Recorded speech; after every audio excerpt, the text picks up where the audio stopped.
រូបភាពថ្មីបង្ហាញថាភាគីថៃបានឈប់បំផ្លាញផ្ទះពលរដ្ឋខ្មែររាប់រយខ្នងនៅតាមបណ្ដោយព្រំដែនរូបថតជាច្រើនសន្លឹកពីផ្កាយរណបដែលត្រូវបានថតកាលពីខែមីនាឆ្នាំ2026បានបង្ហាញថាកងកម្លាំងយោធារបស់ប្រទេសថៃបានឈូសឆាយផ្ទះសម្បែងរបស់ប្រជាពលរដ្ឋយ៉ាងតិចណាស់ចំនួន627ខ្នងនិងហេដ្ឋារចនាសម្ព័ន្ធស៊ីវិលជាច្រើនផ្សេងទៀតយ៉ាងតិចណាស់នៅក្នុងភូមិចំនួន3នៅតាមបណ្ដោយព្រំដែនខ្មែរនិងថៃក្រោយពេលមានកិច្ចព្រមព្រៀងឈប់បាញ់កាលពីខែធ្នូឆ្នាំ2025កាលពីខែមករាឆ្នាំ2026អង្គការលីកាដូធ្លាប់បង្ហាញការព្រួយបារម្ភជាខ្លាំងពាក់ព័ន្ធនឹងសកម្មភាពឈូសឆាយបំផ្លាញហេដ្ឋារចនាសម្ព័ន្ធស៊ីវិលជាច្រើនដែលស្ថិតនៅក្នុងភូមិជោគជ័យតំបន់បឹងត្រកួននិងភូមិព្រៃច័ន្ទនៅក្នុងខេត្តបន្ទាយមានជ័យកងកម្លាំងយោធាថៃបានឈូសឆាយផ្ទះសម្បែងនិងហេដ្ឋារចនាសម្ព័ន្ធស៊ីវិលភ្លាមក្រោយពេលមានកិច្ចព្រមព្រៀងឈប់បាញ់រវាងប្រទេសកម្ពុជានិងថៃការព្រួយបារម្ភទាំងនោះត្រូវបានលើកឡើងដោយផ្អែកលើរូបភាពផ្កាយរណបពីទីភ្នាក់ងារអវកាសអឺរ៉ុបឥឡូវនេះយើងទទួលបានរូបភាពថ្មីជាច្រើនសន្លឹកដែលមានគុណភាពច្បាស់ជាងមុនក្រោយពេលដែលផែនទីរបស់ក្រុមហ៊ុន Apple ត្រូវបានធ្វើបច្ចុប្បន្នភាពជាថ្មីម្ដងទៀតកាលពីខែមីនាឆ្នាំ2026ការធ្វើបច្ចុប្បន្នភាពរបស់ផែនទីក្រុមហ៊ុន Apple បានបង្ហាញឲ្យឃើញកាន់តែច្បាស់អំពីផ្ទះសម្បែងរាប់រយខ្នងនិងហេដ្ឋារចនាសម្ព័ន្ធស៊ីវិលជាច្រើនទៀតត្រូវបានឈូសបំផ្លាញក្នុងរយៈពេលជាច្រើនខែមកនេះនៅក្នុងតំបន់មួយចំនួននៃភូមិទាំង3នេះដែលកំពុងគ្រប់គ្រងដោយភាគីថៃរាប់ចាប់ពីកិច្ចព្រមព្រៀងឈប់បាញ់ត្រូវបានអនុវត្តមកអង្គការលីកាដូនឹងធ្វើការផ្សព្វផ្សាយរូបភាពជាច្រើនសន្លឹកពីផ្កាយរណបដែលបង្ហាញពីភូមិទាំង3ដោយមិនបង្ហាញខ្សែបន្ទាត់ព្រំដែនដែលប្រទេសទាំងពីរទាមទារនោះទេភូមិជោគជ័យផ្ទះនិងហេដ្ឋារចនាសម្ព័ន្ធស៊ីវិលចំនួន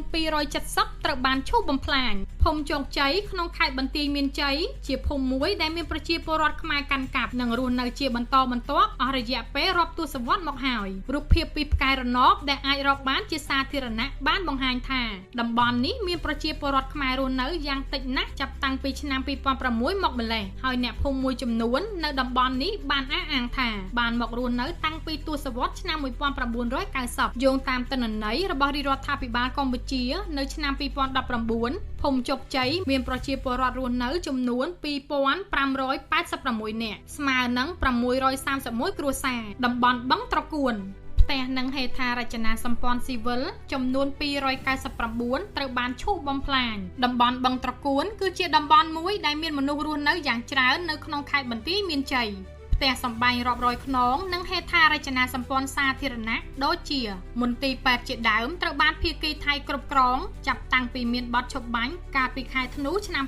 2025ភូមិព្រៃច័ន្ទផ្ទះនិងហេដ្ឋារចនាសម្ព័ន្ធស៊ីវិលចំនួន58ត្រូវបានឈូសបំផ្លាញភូមិព្រៃច័ន្ទជាភូមិមួយនៅក្នុងខេត្តបន្ទាយមានជ័យដែលមានប្រជាពលរដ្ឋខ្មែររាប់សិបគ្រួសារនិងមានផ្ទះសម្បែងរបស់ពលរដ្ឋខ្មែរតាំងនៅរាប់សិបខ្នងបច្ចុប្បន្នភូមិនេះត្រូវបានគ្រប់គ្រងដោយភាគីថៃហើយផ្ទះសម្បែងនៅក្នុងភូមិត្រូវបានឈប់បំផ្លាញចោលការបំផ្លិចបំផ្លាញផ្ទះសម្បែងនិងហេដ្ឋារចនាសម្ព័ន្ធស៊ីវិលដោយអាជ្ញាធររដ្ឋដែលគ្រប់គ្រងនៅទីនោះលើកលែងតែករណីចាំបាច់បំផុតផ្នែកយោធាគឺត្រូវបានហាមឃាត់ដោយយោងតាមបញ្ញត្តិមាត្រា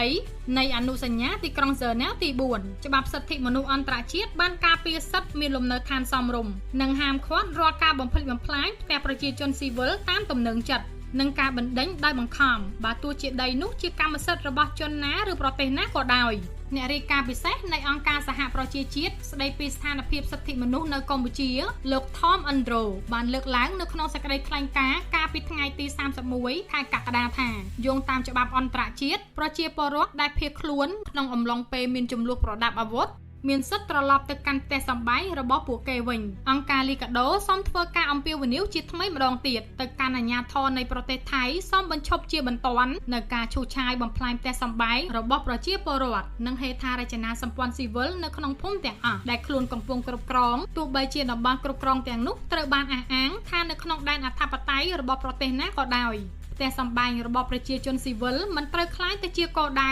ឬកន្លែងដែលត្រូវបំផ្លិចបំផ្លាញក្នុងចំនួនព្រំដែននោះទេហើយការដោះស្រាយសំណងចំពោះការបំផ្លិចបំផ្លាញទ្រព្យសម្បត្តិត្រូវបានគិតគូរយើងខ្ញុំក៏នៅតែបន្តអំពាវនាវនិងលើកទឹកចិត្តដល់អាជ្ញាធរកម្ពុជាត្រូវធានាថាប្រជាពលរដ្ឋដែលមកពីតំបន់ទាំងនេះទទួលបានកន្លែងស្នាក់នៅសមរម្យខណៈពេលដែលពួកគេបន្តភៀសសឹកចាក់ចេញពីលំនៅឋានរបស់ពួកគេឲ្យស្របទៅតាមច្បាប់សិទ្ធិមនុស្សអន្តរជាតិ